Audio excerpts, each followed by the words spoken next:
രാമ രാമ ഹരേ ഹരേ ഹരേ കൃഷ്ണ കൃഷ്ണ കൃഷ്ണ ഹരേ ഹരേ ഹരേ രാമ രാമ രാമ ഹരേ ഹരേ ഹരേ കൃഷ്ണ കൃഷ്ണ കൃഷ്ണ ഹരേ ഹരേ ഹരേ രാമ രാമ രാമ ഹരേ ഹരേ ഹരേ കൃഷ്ണ കൃഷ്ണ കൃഷ്ണ ഹരേ ഹരേ രാമ രാമ രാമ ഹരേ ഹരേ ഹരേ കൃഷ്ണ കൃഷ്ണ കൃഷ്ണ ഹരേ ഹരേ രാമ രാമ രാമ ഹരേ ഹരേ ഹരേ കൃഷ്ണ മാതാജി പ്രണാമം. ഹരേ കൃഷ്ണ. ഹരേ കൃഷ്ണ മാതാജി പ്രണാമം. ഹരേ കൃഷ്ണ. ഇന്നൊരു ലേറ്റ് ആയി, കുറച്ച് ലാസ്റ്റ് ഭാഗമായതുകൊണ്ട് അത് അവസാനിപ്പിച്ചിട്ട് പോരാന്ന് വെച്ചിട്ടായിരുന്നു കേട്ടോ. ഹരേ കൃഷ്ണ. ഓം നമോ ഭഗവതേ വാസുദേവായ. ഓം നമോ ഭഗവതേ വാസുദേവായ. ഓം നമോ ഭഗവതേ വാസുദേവായ. ഓം അജ്ഞാനതിമിരാന്തസ്യ ജ്ഞാനാഞ്ജനാശലാകയ ചക്ഷുരുന്മീലിതം യേന തസ്മൈ ശ്രീ ഗുരവേ നമഃ. നമോ വിഷ്ണുപാദായ കൃഷ്ണപ്രേഷ്ഠായ ഭൂതലേ ശ്രീമതേ ഭക്തിവേദാന്ത സ്വാമിനിധി നാമിനേ. നമസ്തേ സാരസ്വതേ ദേവേ ഗൗരവാണി പ്രചാരിണേ നിർവിശേഷ ശൂന്യവാദി പാശ്ചാത്യ ദേശതാരിണേ. ജയ ശ്രീ കൃഷ്ണ ചൈതന്യ പ്രഭു നിത്യാനന്ദ ശ്രീ അദ്വൈത ഗദാധര ശ്രീവാസാദി ഗൗരഭക്തവൃന്ദ. ഹരേ കൃഷ്ണ കൃഷ്ണ കൃഷ്ണ ഹരേ ഹരേ ഹരേ രാമ രാമ രാമ ഹരേ ഹരേ. ഹരേ കൃഷ്ണ. ശ്രീ ശ്രീ രാധാ ഗോവിന്ദ് ടെമ്പിൾ ഇസ്കോൺ മാംഗ്ലൂരിന്റെ ഭക്തിശാസ്ത്രി ക്ലാസ്സിലേക്ക് എല്ലാവർക്കും സ്വാഗതം. ഹരേ കൃഷ്ണ. ഇന്ന് അധ്യായം 4 അതീന്ദ്രിയ ജ്ഞാനം. നമ്മൾ 4ാമത്തെ അധ്യായത്തിലേക്ക് കടക്കാണ്. അതീന്ദ്രിയ ജ്ഞാനം. ഹരേ കൃഷ്ണ. നമുക്കിന്ന് സ്ലൈഡ് നോക്കട്ടെ എന്ന് പറഞ്ഞു. ഹരേ കൃഷ്ണ. അപ്പൊ ഇന്നലെ നമ്മൾ 3ാമത്തെ അധ്യായം കഴിഞ്ഞ ആഴ്ച നമ്മൾ കണ്ടത്. ഇന്ന് 4ാമത്തെ അധ്യായം.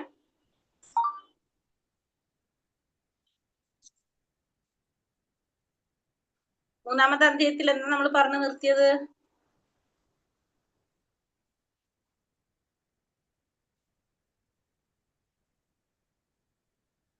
എന്താ പറഞ്ഞത്?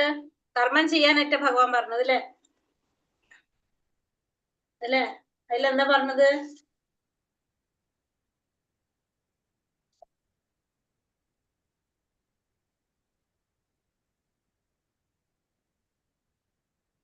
നമ്മള് കർമ്മം ചെയ്യണം. കർമ്മം ചെയ്യാൻ തന്നെയാണ് ഭഗവാൻ പറഞ്ഞത്.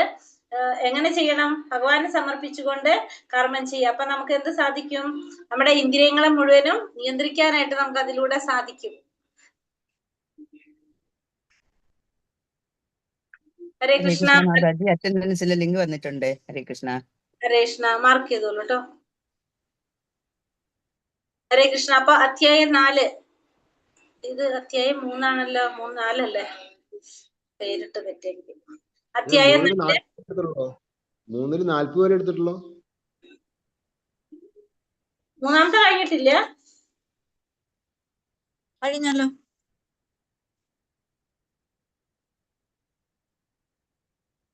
3ാമത്തെ കഴിഞ്ഞില്ലേ? കഴിഞ്ഞതായിട്ടാണല്ലോ എനിക്ക് മനസ്സിലാവുന്നത്. കഴിഞ്ഞ മാതാജി ക്വസ്റ്റ്യൻ ഇട്ടായിരുന്നു. അതെ, കഴിഞ്ഞു മാതാജി. ഹരേ കൃഷ്ണ.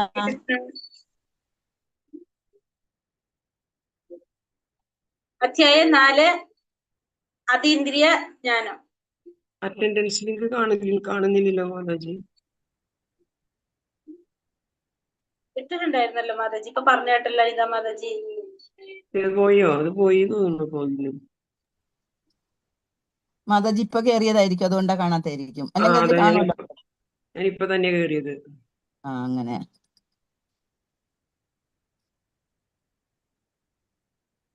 ഹരേ കൃഷ്ണ. ഓം നമോ ഭഗവതേ വാസുദേവായ. ശ്ലോകം 1. ശ്രീ ഭഗവാനുവാച ഇമം വിവസ്വതേ യോഗം പ്രോക്തവാനാഹമവ്യയം വിവസ്വാൻ മനവേ പ്രാഹ മനോരിക്ഷാഗവേ ബ്രവീത്. ഭഗവാൻ പറഞ്ഞു, സനാതനമായ യോഗത്തെ പണ്ട് ഞാൻ സൂര്യദേവനായ വിവസ്വാൻ ഉപദേശിച്ചു. വിവസ്വാൻ മനുഷ്യവംശ പിതാവായിട്ടുള്ള മനുവിനും മനു ഇഷാഗുവിനും ഉപദേശിച്ചു. അപ്പൊ ഭഗവാൻ പറയാണ്, ഈ സനാതനമായ യോഗം ഇത് ഞാൻ പണ്ട് ആർക്ക് ഉപദേശിച്ചിട്ടുണ്ടായിരുന്നു? സൂര്യദേവനായ വിവസ്വാന് ഞാൻ ഉപദേശിച്ചു കൊടുത്തിട്ടുണ്ടായിരുന്നു. വിവസ്വാൻ അത് ആർക്ക് പറഞ്ഞു കൊടുത്തു? മനുഷ്യവംശത്തിന്റെ പിതാവായിട്ടുള്ള മനുവിനും മനു അത് ഇഷാഗുവിനും ഉപദേശിച്ചു കൊടുത്തു. അപ്പൊ ഭഗവാൻ ഇവിടെ ആദ്യമായിട്ട് അർജുനനല്ല ഈ യോഗം പറഞ്ഞു കൊടുക്കുന്നത്. ഈ ഭഗവത്ഗീത ഉപദേശിക്കുന്നത്. ഇതിനു മുന്നേ സൂര്യദേവനായിട്ടുള്ള വിവസ്വാൻ ഉപദേശിച്ചിട്ടുണ്ടായിരുന്നു. വിവസ്വാൻ അത് മനുഷ്യവംശ പിതാവായിട്ടുള്ള മനുവിനും, മനു അത് ഇഷാകുവിനും ഉപദേശിച്ചിട്ടുണ്ടായിരുന്നു. അപ്പൊ നമുക്കറിയാം സൂര്യദേവനായ വിവസ്വാൻ എന്ന് പറഞ്ഞാല്, സൂര്യദേവൻ എന്ന് പറയുന്നത് എന്താണ്? അവിടെ ഒരു സ്ഥാനമാണെന്നും വിവസ്വാൻ എന്ന് പറയുന്നതാണ് പേരെന്ന് നമുക്കറിയാം അല്ലെ. അപ്പൊ ആദ്യം അതുകൊണ്ടാണ് അവിടെ സൂര്യദേവനായ വിവസ്വാൻ എന്നെടുത്ത് പറയുന്നത്. എല്ലാ ഗ്രഹങ്ങളുടെയും രാജ്യങ്ങളുടെയും ഭരണാധികാരികൾ വിദ്യാഭ്യാസം, സംസ്കാരം, ഭക്തി എന്നിവയിലൂടെ പ്രജകൾക്ക് ഈ ജ്ഞാനം പകർന്നു കൊടുക്കുവാൻ ചുമതലപ്പെട്ടവരാണ്. ജനങ്ങൾക്ക് ഈ മഹത്തായ ശാസ്ത്രത്തിന്റെ സഹായത്തോടെ മനുഷ്യജന്മം യഥാവസാനം ഉപയോഗപ്പെടുത്തി ജീവിത വിജയം കൈവരിക്കാം. ഈ ലക്ഷ്യം മുൻനിർത്തിക്കൊണ്ട് ജനങ്ങൾക്കിടയിൽ കൃഷ്ണാവബോധം പ്രചരിപ്പിക്കാൻ എല്ലാ ഭരണകർത്താക്കൾക്കും ബാധ്യതയുണ്ട്. അപ്പൊ എന്തിനാണ് ഭഗവാൻ ഇത് ഇവർക്കൊക്കെ പറഞ്ഞു കൊടുക്കുന്നത്? മനുഷ്യവംശപിതാവായിട്ടുള്ള മനുവിനും മനുഷ്യാകുവിനും ഒക്കെ പറഞ്ഞു കൊടുക്കുന്നത് എന്തിനാണ്? കാരണം അന്നത്തെ രാജാക്കന്മാര് എന്ത് ചെയ്യുന്നവരാണ്? ജനങ്ങളുടെ ക്ഷേമത്തിന് വേണ്ടി പ്രവർത്തിക്കാൻ വേണ്ടിയിട്ട് അവർക്ക് എന്തറിയണം? ശാസ്ത്രങ്ങളെ കുറിച്ചുള്ള അറിവ് അത്യാവശ്യമാണ്. അപ്പൊ അതിനു വേണ്ടിയിട്ട് ആ ശാസ്ത്രത്തിന്റെ സഹായത്തോടെ അവർക്ക് എന്ത് സാധിക്കും? ജനങ്ങളുടെ ക്ഷേമ പ്രവർത്തനങ്ങൾ ചെയ്യാനായിട്ട് സാധിക്കും. അവരെ വിജയത്തിലേക്ക് കൊണ്ടുവരാനായിട്ട് സാധിക്കും. അതിനു വേണ്ടിയിട്ട് അവരില് കൃഷ്ണാവബോധം പ്രചരിപ്പിക്കാനായിട്ടുള്ള ബാധ്യത എല്ലാവർക്കും ഉണ്ട്. എല്ലാ ഭരണകർത്താക്കൾക്കും അതിനുള്ള ബാധ്യതയുണ്ട്. അതിനു വേണ്ടിയിട്ടാണ് ആര് ഇത് പറഞ്ഞു കൊടുക്കുന്നത്? ഭഗവാൻ ഇത് പറഞ്ഞു കൊടുക്കുന്നത്. ഭഗവാൻ തന്റെ ശിഷ്യനായ വിവസ്വാന് ഗീത ഉപദേശിച്ചത് മനു ജനിക്കുന്നതിന് മുമ്പാണെന്ന് കരുതുന്ന പക്ഷം ആ സംഭവം കുറഞ്ഞത് 12,04,00,000 വർഷങ്ങൾക്ക് മുമ്പ് നടന്നിരിക്കണം. അങ്ങനെ ഭഗവത്ഗീത മനുഷ്യലോകത്തിൽ 2 ദശലക്ഷം സംവത്സരങ്ങളായി നിലനിന്നു പോന്നു. 5000 വർഷങ്ങൾക്ക് മുമ്പ് ഭഗവാൻ അത് വീണ്ടും അർജുനന് ഉപദേശിച്ചു. അപ്പൊ ഇവിടെ പറയുന്നത് എത്രയോ വർഷങ്ങൾക്ക് മുന്നേ പറയുന്നുണ്ട് അല്ലെ, 12,04,00,000 വർഷങ്ങൾക്ക് മുമ്പായിരിക്കണം ഇതൊക്കെ നടന്നിരിക്കുന്നത്.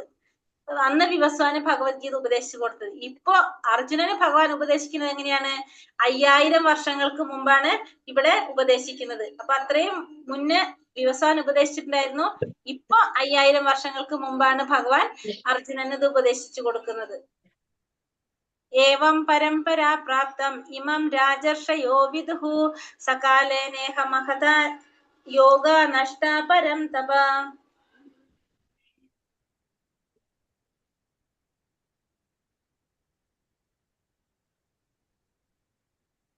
അങ്ങനെ ശിഷ്യ പരമ്പരയിലൂടെ പകർന്നു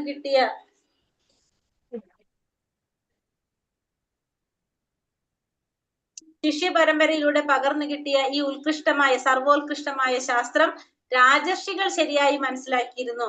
കാലക്രമേണ ആ പാരമ്പര്യ ശൃംഖല മുറിഞ്ഞു പോവുകയും നഷ്ടപ്രായമാവുകയും ചെയ്തു. അപ്പൊ ഈ ശിഷ്യ പരമ്പരയിലൂടെ പകർന്നു കിട്ടിയ ഈ ശാസ്ത്രം അത് രാജർഷികൾ ശരിയായ രീതിയിൽ മനസ്സിലാക്കിയിട്ടുണ്ടായിരുന്നു.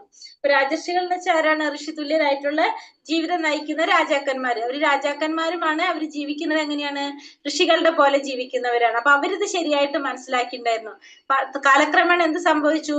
പാരമ്പര്യ ശൃംഖല മുറിഞ്ഞു പോയി. അങ്ങനെ ഇതൊക്കെ നഷ്ടപ്പെട്ടു പോയി എന്നാണ് പറയുന്നത്. അപ്പൊ ഭഗവാൻ ഈ പകർന്നു കൊടുത്ത ഈ ശാസ്ത്രം രാജർഷികൾ അത് ശരിയായിട്ട് മനസ്സിലാക്കി. പിന്നീട് ആ ശൃംഖല മുറിഞ്ഞു പോയി, അത് നഷ്ടപ്പെട്ടു.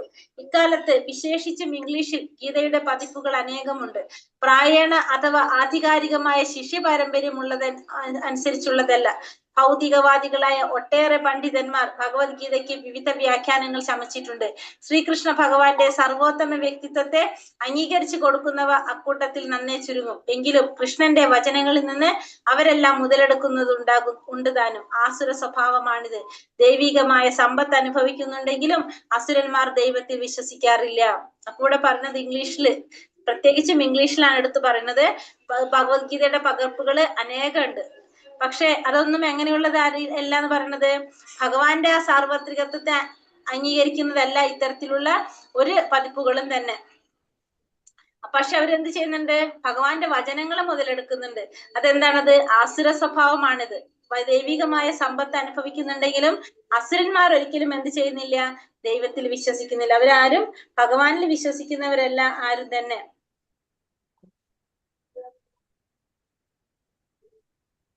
സ ഏവ അയം മയാ തേത്യ യോഗ പ്രോക്ത പുരാതനഃ ഭക്തോസി മേ സഖാ ചേതി രഹസ്യം ഹേതദുത്തമം നീ എന്റെ ഭക്തനും മിത്രവുമായതുകൊണ്ടാണ് പരമപുരുഷനുമായി ബന്ധപ്പെടുത്തുന്ന ഈ ശാസ്ത്രം, പുരാതന ശാസ്ത്രം ഞാൻ വിവരിച്ചു നൽകുന്നത്. അതുകൊണ്ട് അതീന്ദ്രിയമായി ഗുപ്തജ്ഞാനം ഗ്രഹിക്കാൻ നിനക്ക് കഴിവുണ്ട്. അപ്പൊ പറയാണ്, നീ എന്റെ ഭക്തനായതുകൊണ്ട്, മിത്രവുമായതുകൊണ്ടാണ് ഭഗവാനുമായി ബന്ധപ്പെടുത്തുന്ന ഈ പുരാതന ശാസ്ത്രം ഞാൻ വിവരിച്ചു തരുന്നത്. അതുകൊണ്ട് നിനക്ക് എന്തിനുള്ള കഴിവുണ്ട്?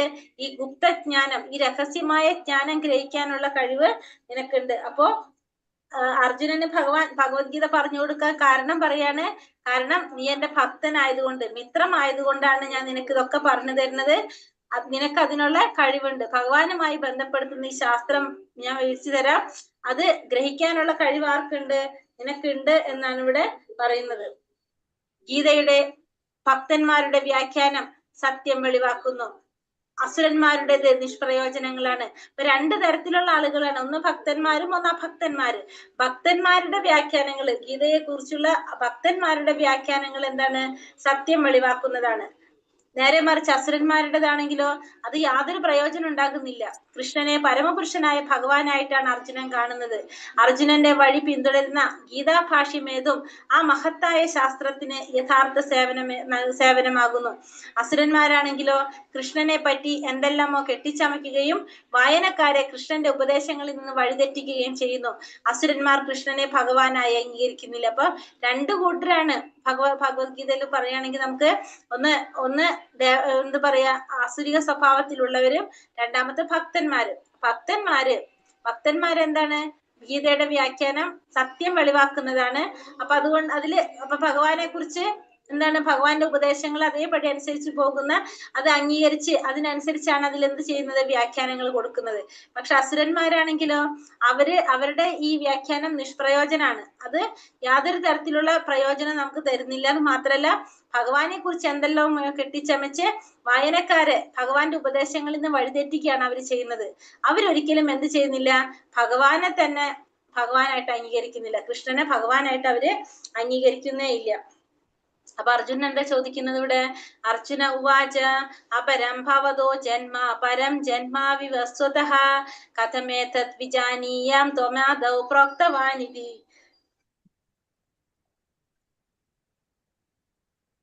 അപ്പൊ അർജുനൻ ചോദിക്കാണ്, അർജുൻ ഇതൊന്നല്ല കേൾക്കണം. അർജുനൻ ഇവിടെ എന്താ ചിന്തിക്കുന്നത്?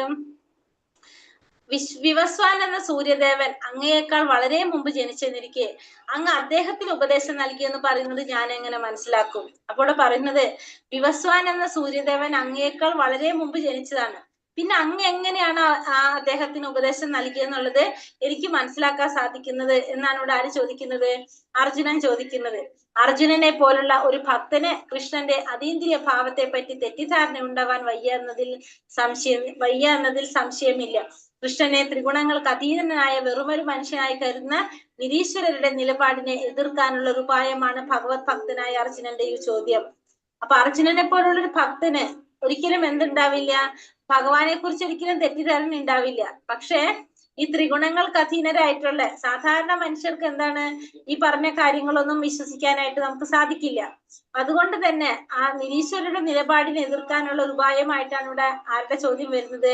അർജുനന്റെ ചോദ്യം വരുന്നത്. അപ്പൊ എന്താ ഭഗവാൻ പറഞ്ഞു കൊടുക്കുന്നത്? ശ്രീ ഭഗവാൻ ഉവാച ബഹൂനി മേ വ്യതീതാനി ജന്മാനി തവ ചാർജുന താന്യഹം വേദ സർവാണി നത്വം വേദ പരം തപ. ശ്രീ ഭഗവാൻ പറഞ്ഞു, ശത്രുക്കളെ കീഴടക്കുന്നവനെ, എനിക്കും നിനക്കും എണ്ണമറ്റ ജന്മങ്ങൾ കഴിഞ്ഞു പോയിരിക്കുന്നു. എനിക്കതെല്ലാം ഓർമ്മിക്കാൻ കഴിയും, നിനക്കതിന് സാധ്യമല്ല. അപ്പൊ പറയാണ്, ശത്രുക്കളെ കീഴടക്കുന്നവനെ, എനിക്കും നിനക്കും എണ്ണമറ്റ ജന്മങ്ങൾ കഴിഞ്ഞു പോയിട്ടുണ്ട്. പക്ഷേ നിനക്കതൊന്നും ഓർക്കാൻ സാധിക്കുന്നില്ല, എനിക്കതെല്ലാം ഓർക്കാനായിട്ട് സാധിക്കും എന്നാണ് ഇവിടെ ആര് പറയുന്നത്? ഭഗവാൻ അർജുനനോട് പറയുന്നത്. എന്താണ് പറയണത്? ബ്രഹ്മസംഹിത ഭഗവാനെ അച്യുതൻ എന്ന് വിളിക്കുന്നു. അതായത് ഒരിക്കലും തെറ്റു പറ്റാത്തവനാണ് ആര്? അച്യുതി അഥവാ വീഴ്ച പറ്റാത്തവൻ. അതുകൊണ്ട് ഭഗവാൻ അച്യുത എന്ന് വിളിക്കുന്നു.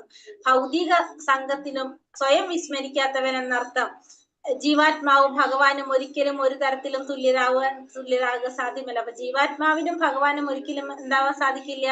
തുല്യരാകാനായിട്ട് സാധിക്കില്ല. അർജുനനെ പോലെയുള്ള മുക്താത്മാവ് പോലും ഭക്തനാണെങ്കിലും ചിലപ്പോൾ അർജുനൻ കൃഷ്ണന്റെ യഥാർത്ഥ സ്വഭാവം വിസ്മരിച്ചു പോകുന്നു. പക്ഷെ ഒരു ഭക്തന് ദൈവാനുഗ്രഹത്താൽ ഭഗവാന്റെ അച്യുത സ്വഭാവം അച്യുത ഭാവം ക്ഷണേനെ ഗ്രാഹ്യമാകും. അഭക്തനോ അസുരനോ അത് മനസ്സിലാക്കാൻ സാധിക്കില്ല.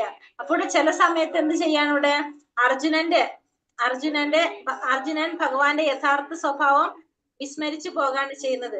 ഒരു ഭക്തനെ സംബന്ധിച്ച് ദൈവാനുഗ്രഹം കൊണ്ട് ഭഗവാന്റെ അച്യുത ഭാവം ക്ഷണേനെ മനസ്സിലാക്കാനായിട്ട് സാധിക്കും. അപ്പൊ ഒരു ഭക്തന് ഭഗവാന്റെ ആ അച്യുത ഭാവം മനസ്സിലാക്കാനായിട്ട് സാധിക്കും. പക്ഷെ ആർക്ക് സാധിക്കില്ല? ഒരു അസുരനോ ഒരു അസുരനോ അല്ലെങ്കിൽ അഭക്തനോ അത് മനസ്സിലാക്കാനായിട്ട് സാധിക്കില്ല.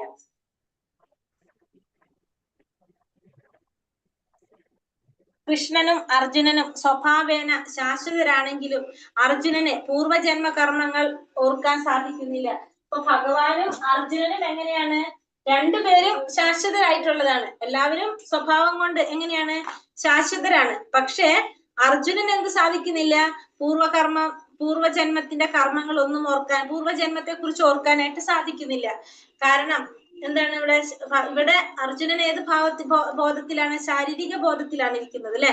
അപ്പൊ അർജുനൻ ജീവാത്മാവായിട്ട് അർജുനൻ ഇവിടെ എന്താ സംഭവിക്കുന്നത്?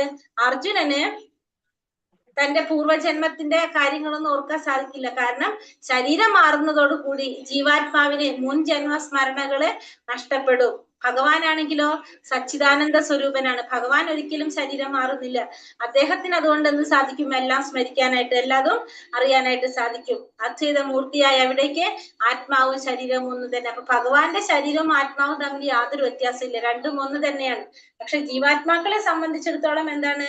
ശരീരം മാറുന്നതോടുകൂടി ആ ജീവാത്മാവിന് ആ ശരീരത്തിൽ ഉണ്ടായിരുന്ന ഓർമ്മകൾ അല്ലെങ്കിൽ പൂർവ്വജന്മത്തിലെ ഓർമ്മകൾ മുഴുവനും നഷ്ടമാകാണ് ചെയ്യുന്നത്. അപ്പൊ അതുകൊണ്ട് അർജുനൻ ഒന്നും അറിയാൻ സാധിക്കുന്നില്ല, ഭഗവാൻ എല്ലാം അറിയാനായിട്ട് സാധിക്കും. അതാണ് ഇവിടെ ഭഗവാൻ പറയുന്നത്. എന്നിട്ട് ഭഗവാന്റെ അവതാരത്തെ കുറിച്ച്, ഭഗവാന്റെ പിറവിയെ കുറിച്ച് പറയാണ്. എന്താ പറയുന്നത് ഇവിടെ? അജോപി സന്നിവ്യായാത്മോ ഭൂതാനാമീശ്വരോപി സൻ പ്രകൃതിയും സോമനിഷ്ഠായ സംഭവമാത്മമായ. എനിക്ക് പിറവിയില്ല, എന്റെ അതീന്ദ്രിയമായ ശരീരത്തിന് നാശം നേടുകയില്ല, ജീവജാലങ്ങൾക്കെല്ലാം അധിപതിയാണ് ഞാൻ. എന്നിരിക്കലും യുഗം തോറും എന്റെ ആദിമവും അതീന്ദ്രിയമായ രൂപത്തിൽ ഞാൻ അവതരിക്കുന്നു. അപ്പൊ എനിക്ക് പിറവിയില്ല, എന്റെ അതീന്ദ്രിയമായ ശരീരത്തിനാണെങ്കിലോ നാശം നേരിടുന്നില്ല. പക്ഷെ ഞാൻ ആരാണ്? എല്ലാ ജീവജാലങ്ങളുടെയും അധിപതിയാണ്.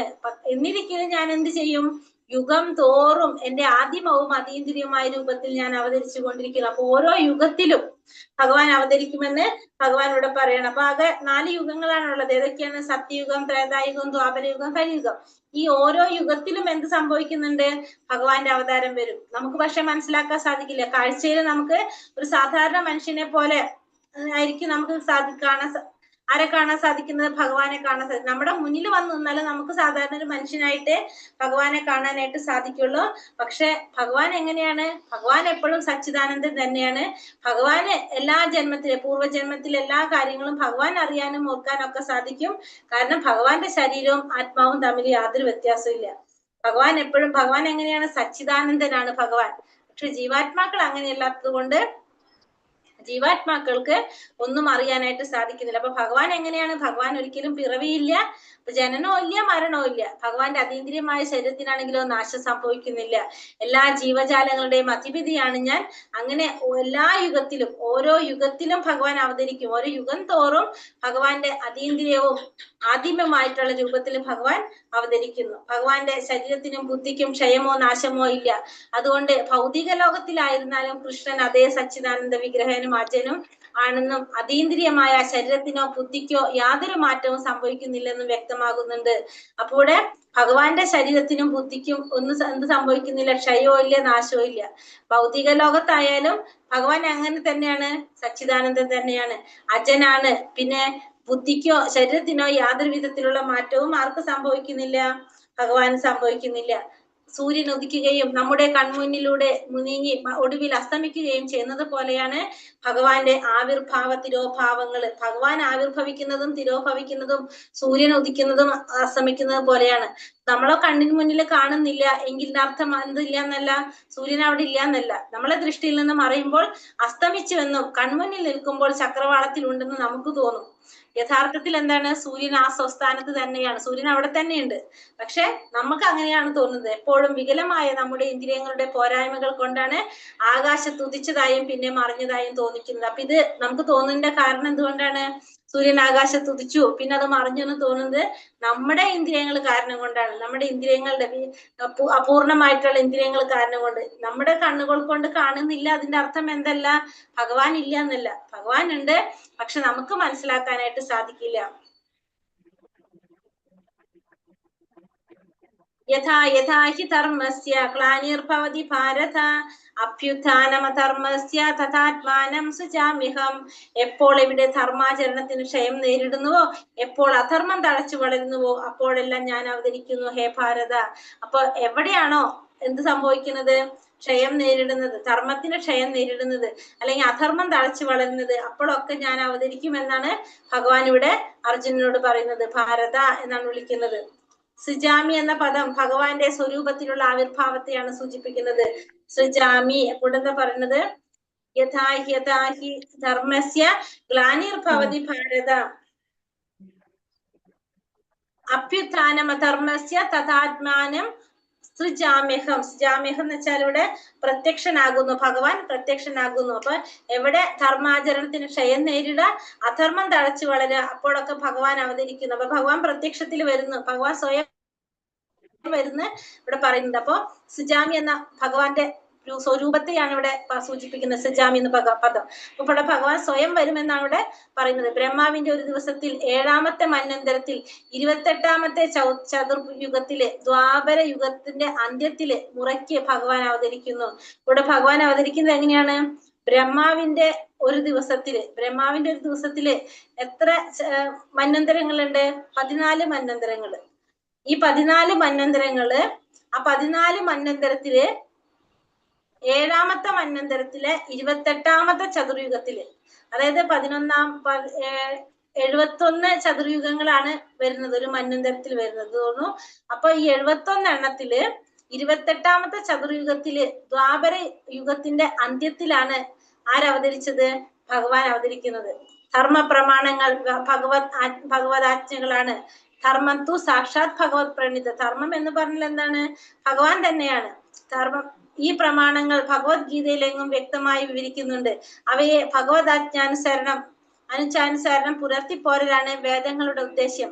ധർമ്മത്തിന്റെ അത്യുന്നത തത്വം എന്ന് ഭഗവാന് സാത്മാർപ്പണം ചെയ്യുക മാത്രമല്ല മറ്റൊന്നുമല്ലെന്ന് ഗീതയുടെ അവസാന ഭാഗത്ത് അദ്ദേഹം നിഷ്കർഷിക്കുന്നു. അപ്പൊ ധർമ്മ പ്രമാണങ്ങള് ഭഗവാന്റെ ആജ്ഞകളാണെന്ന് പറയുന്നത്. ഈ പ്രമാണങ്ങൾ ഭഗവത്ഗീതയിൽ എങ്ങും വ്യക്തമായി വിവരിക്കുന്നുണ്ട്. അവയെ ഭഗവത് ആജ്ഞാനുസരണം പുലർത്തിപ്പോരലാണ്. വേദങ്ങളുടെ ലക്ഷ്യം എന്താണ്? ഭഗവാന്റെ ആജ്ഞയ്ക്ക് അനുസരിച്ച് എല്ലാവരും പ്രവർത്തിക്കുക. ധർമ്മത്തിന്റെ അത്യുന്നത തത്വം എന്നത് ഭഗവാന് സ്വാത്മാർപ്പണം ചെയ്യുക എന്നത് മാത്രമല്ലാതെ മറ്റൊന്നുമല്ലെന്ന് ഗീതയുടെ അവസാന ഭാഗത്ത് നിഷ്കർഷിക്കുക. അപ്പൊ എല്ലാ ധർമ്മത്തിന്റെ ലക്ഷ്യം എന്താണ്? ഭഗവാന് സ്വാത്മാർപ്പണം ചെയ്യുക എന്നുള്ളതാണ് എല്ലാത്തിന്റെ ലക്ഷ്യം. രണ്ടും 4 എന്ന ഗണിത സിദ്ധാന്തം കണക്കിന്റെ ആദ്യത്തെ ക്ലാസ്സിൽ എന്ന പോലെ ഉയർന്ന ക്ലാസ്സുകൾക്കും അനുയോജ്യമാണ്. എങ്കിലും പ്രഥമ ഗണിതം പോലെ ഉയർന്ന ഗണിതവുമുണ്ട്. ഭഗവാന്റെ അവതാരങ്ങളെല്ലാം പഠിപ്പിക്കുന്നത് ഒരേ സിദ്ധാന്തങ്ങളാണ്. പരിതസ്ഥിതികൾക്കനുസരിച്ച് അവ സാധാരണങ്ങളും ഉത്കൃഷ്ടങ്ങളായി തീരുന്നു. അവതാരങ്ങളുടെ ഉദ്ദേശം എല്ലായിടത്തും കൃഷ്ണാവബോധം പ്രചരിപ്പിക്കലാണ്. ഈ അവബോധം വ്യത്യസ്തങ്ങളായ ചുറ്റുപാടുകളിൽ മാത്രം ആവിർഭവിക്കുകയും നഷ്ടപ്പെടുകയും ചെയ്യുന്നു. അപ്പോ ഭഗവാന്റെ എല്ലാ അവതാരത്തിനും ഒരു പ്രത്യേക ലക്ഷ്യം ഉണ്ടാവും. എല്ലാത്തിന്റെ മെയിൻ ലക്ഷ്യം എന്താണ്? എപ്പോഴും കൃഷ്ണാവബോധം പ്രചരിപ്പിക്കുക, എല്ലാവരെയും ഭക്തന്മാരാക്കി മാറ്റാന്നുള്ളതാണ് പ്രധാന ലക്ഷ്യം എന്ന് പറയുന്നത്. അപ്പോ ഓരോ അവതാരത്തിന്റെ ലക്ഷ്യം കൃഷ്ണാവബോധം പ്രചരിപ്പിക്കലാണ്. ഈ അവബോധം ആണെങ്കിലോ വ്യത്യസ്തമായ ചുറ്റുപാടുകളിൽ മാത്രം ആവിർഭവിക്കുകയും നഷ്ടപ്പെടുകയും ചെയ്യുന്നു. അപ്പൊ വ്യത്യസ്തമായിട്ടുള്ള ചുറ്റുപാടുകളില് മാത്രം ആവിർഭവിക്കുന്നു, നഷ്ടപ്പെടുകയും ചെയ്യുന്നതാണ് എന്ത്? ഈ അവബോധം എന്ന് പറയുന്നത്. അപ്പോ എല്ലാറ്റിന്റെ ലക്ഷ്യം എന്താണ്? ഭഗവാനിലേക്ക് എത്താന്നുള്ളതാണ്. ഭഗവാനിലേക്ക് എത്താം എന്നുള്ളതാണ് എല്ലാറ്റിന്റെ ലക്ഷ്യം. ആത്മസാക്ഷാത്കാരം നേടാൻ സാധിക്കുക എന്നുള്ളതാണ് എല്ലാറ്റിന്റെ ലക്ഷ്യം. കൃഷ്ണാവബോധം പ്രചരിപ്പിക്കുക എന്നുള്ളതാണ് ആരുടെ അവതാരത്തിന്റെ ലക്ഷ്യം? ഭഗവാന്റെ അവതാരത്തിന്റെ ഉദ്ദേശം തന്നെ. പരിത്രാണായ സാധൂനാം വിനാശായ ച ദുഷ്കൃതാം ധർമ്മ സംസ്ഥാപനാർത്ഥായ സംഭവാമി യുഗേ യുഗേ. ഭക്തന്മാരെ രക്ഷിക്കാനും ദുഷ്കൃതികളെ നിഗ്രഹിക്കാനും ധർമ്മത്തെ പുനഃസ്ഥാപിക്കാനുമായി യുഗം തോറും ഞാൻ അവതരിച്ചു കൊണ്ടേയിരിക്കുന്നു. അപ്പോ ഭഗവാൻ എന്തിനാ അവതരിക്കുന്നത്? ഭക്തന്മാരെ രക്ഷിക്കാൻ, ദുഷ്കൃതികളെ നിഗ്രഹിക്കാൻ, ധർമ്മത്തെ പുനഃസ്ഥാപിക്കാനായിട്ട് യുഗം തോറും ഭഗവാൻ അവതരിച്ചു കൊണ്ടിരിക്കുന്നു. അപ്പൊ ഓരോ യുഗത്തിലും ഭഗവാൻ അവതരിക്കുന്നുണ്ട്. ആ ഓരോ യുഗത്തിലും ഭഗവാൻ അവതരിക്കുന്ന ലക്ഷ്യം എന്താണ്? ദുഷ്കൃതികളെ നിഗ്രഹിക്കുക, ഭക്തന്മാരെ സംരക്ഷിക്കുക, ധർമ്മത്തെ പുനഃസ്ഥാപിക്കുക. ഇതാണ് ഭഗവാന്റെ അവതാരത്തിന്റെ ഉദ്ദേശം. അസുര നിഗ്രഹത്തിന് വേണ്ടുന്ന കഴിവുള്ളവരായിട്ട് അദ്ദേഹത്തിന്റെ സേവകർ അനേകമുണ്ട്. അസുരന്മാരിൽ നിന്ന് എപ്പോഴും ഉപദ്രവമേൽക്കുന്ന തന്റെ ശുദ്ധ ഭക്തന്മാരെ സമാധാനിപ്പിക്കാൻ വേണ്ടിയാണ് വിശേഷിച്ചും ഭഗവാൻ അവതരിക്കുന്നത്. അപ്പൊ ഭഗവാൻ എന്തിനാ അവതരിക്കുന്നത്? ഈ അസുരന്മാരിൽ നിന്നും ഭഗവാന്റെ ഭക്തന്മാരെ രക്ഷിക്കാൻ വേണ്ടിയിട്ട്, ശുദ്ധ ഭക്തരെ സമാധാനിപ്പിക്കാൻ വേണ്ടിയിട്ടാണ് ഭഗവാൻ അവതരിക്കുന്നത്. അപ്പൊ ഭഗവാന്റെ അവതാര ലക്ഷ്യം എപ്പോഴും എന്താണ്? ഭക്തന്മാരെ സംരക്ഷിക്കുക. അസുര നിഗ്രഹത്തിന് വേണ്ടുന്ന കഴിവുള്ളവരായിട്ട് ഭഗവാന്റെ സേവകന്മാര്, ഭഗവാന് കുറെ സേവകരുണ്ട്. ആര് വേണമെങ്കിലും എന്ത് ചെയ്യും? ഭഗവാന്റെ ഈ ഭക്തന്മാര്, അസുരന്മാരെ ഉപദ്രവിക്കുന്ന അസുരന്മാരെ നിഗ്രഹിക്കാനായിട്ട് ആ സേവകർ തന്നെ ധാരാളാണ്. പക്ഷെ എന്നിട്ടും ഭഗവാൻ എന്ത് ചെയ്യാണ്? സ്വയം അവതരിക്കുകയാണ് ചെയ്യുന്നത്. എന്തിനാണ്? തന്റെ ഭക്തന്മാരെ സമാധാനിപ്പിക്കാൻ വേണ്ടിയിട്ട്. ഭഗവാന്റെ അവതാരങ്ങള് 6 തരത്തിലാണ് ഭഗവാന്റെ അവതാരങ്ങൾ പറയുന്നത്. പുരുഷാവതാരം, ഗുണാവതാരം, ലീലാവതാരം, ശക്തിയാവേശാവതാരം, മന്വന്തരാവതാരം, യുഗാവതാരം. 6 തരത്തില് പുരുഷാവതാരം, ഗുണാവതാരം, ലീലാവതാരം, ശക്തിയാവേശാവതാരം, മന്വന്തരാവതാരം, യുഗാവതാരം. ഇങ്ങനെ പുരുഷാവതാരങ്ങള് ഏതൊക്കെയാണ്? പുരുഷാവതാരങ്ങള്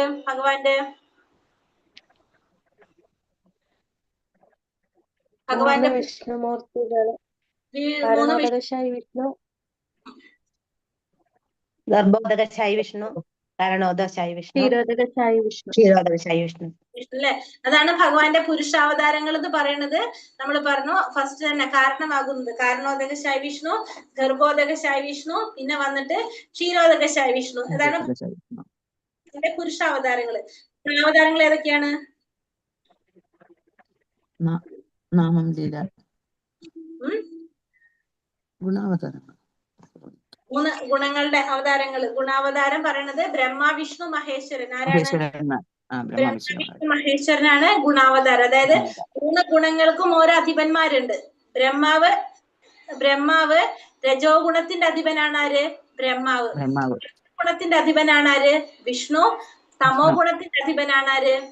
മഹാദേവൻ. അപ്പൊ ബ്രഹ്മ, വിഷ്ണു, മഹേശ്വരനാണ് ഗുണാവതാരങ്ങള്. ഭഗവാന്റെ ഗുണാവതാരമാണ് അപ്പൊ ആര്? ബ്രഹ്മാവും മഹേശ്വരനും. എന്തുകൊണ്ടാണ് അവർ വരുന്നത്? അവരില് രജോ ഗുണത്തിന്റെ അധിപനായിട്ടിരിക്കുന്നതാണ് ആര്? ബ്രഹ്മാവും. തമോ ഗുണത്തിന്റെ നാഥനായിട്ടിരിക്കുന്നത് മഹാദേവനും. സത്യത്തിന്റെ നാഥനാണ് ആര്? ഭഗവാൻ വിഷ്ണു. വിഷ്ണു ഗുണത്തിന്റെ വിഷ്ണു. അത് ഏത് വിഷ്ണുവാണ്? വിഷ്ണു. 3 വിഷ്ണുമൂർത്തികൾ നമ്മൾ പറഞ്ഞില്ലേ? കാരണോദകശായി, ക്ഷീരോദകശായി, ഗർഭോദകശായി. ഇതിൽ ഏത് വിഷ്ണു ആയിരിക്കും ഗുണാവതാരത്തിലുള്ള വിഷ്ണു?